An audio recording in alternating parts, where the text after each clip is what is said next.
మా కార్యకర్తలు ఊరుకోరు. టిఆర్ఎస్ కాకి కాంగ్రెస్ ఇంటి మీద వాళ్తే అక్కడికక్కడనే మా కార్యకర్తలు కాల్ చేస్తారు. ఇక మిగిలింది బీజేపీ కదా, నువ్వు చేరబోయేది బీజేపీనే కదా చంద్రశేఖర్ రావు. మేము అదే కదా చెప్పింది, మొదటి నుంచి మేము చెప్తున్నది, మొదటి నుంచి నువ్వు ఆచరిస్తున్నది. 2014 నుంచి 2023 వరకు 9.5 సంవత్సరాలు చంద్రశేఖర్ రావు రైతు వ్యతిరేక నల్ల చట్టాలు వచ్చినప్పుడు, నోట్ల రద్దు చేసినప్పుడు, జిఎస్టీ బిల్లును తీసుకొచ్చినప్పుడు, ట్రిపుల్ తలాక్ చట్టాన్ని చేసినప్పుడు, సిటిజన్ అమెండ్మెంట్ యాక్ట్ను పొందుపరిచినప్పుడు, యూనిఫామ్ సివిల్ కోడ్ తెచ్చినప్పుడు, ప్రతి సందర్భంలో ఇక్కడ కారు గుర్తు మీద ఓట్లు వేయించుకొని ఢిల్లీలో కమలం గుర్తుకు తాకట్టు పెట్టిన చరిత్ర చంద్రశేఖర్ రావుది. ఇవాళ కూడా ఈ తెలంగాణలో గూడు పుటాని జరుగుతుంది.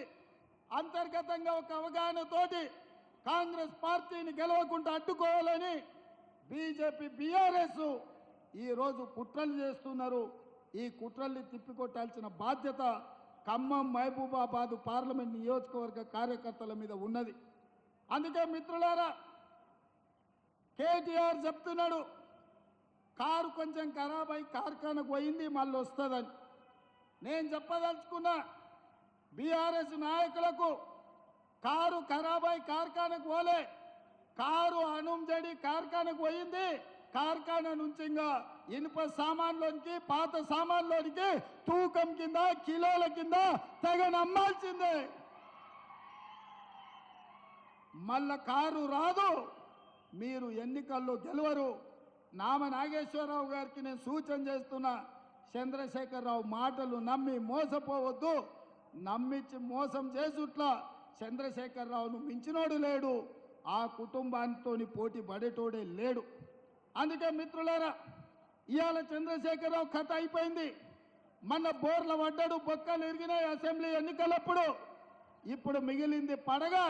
ఆ పడగ మీద కూడా ఒక దెబ్బ వేయండి, దాంతోనే ఆ కాలనాగు సమస్య తీరిపోతుందని మా మిత్రులకు చెప్తున్నా. ఇవాళ మిత్రులారా, మా ఖమ్మం జిల్లా నాయకులు మొన్న మధ్యలో కలిసినప్పుడు నేను అడిగిన మా దుర్గా ప్రసాద్ను, మా బ్రహ్మయ్యను, ఏమన్నా అంటే ఏముందన్నా చంద్రశేఖరరావు ఓడిచ్చినాం, ఇక మాకు పెద్దగా పనేం లేదని.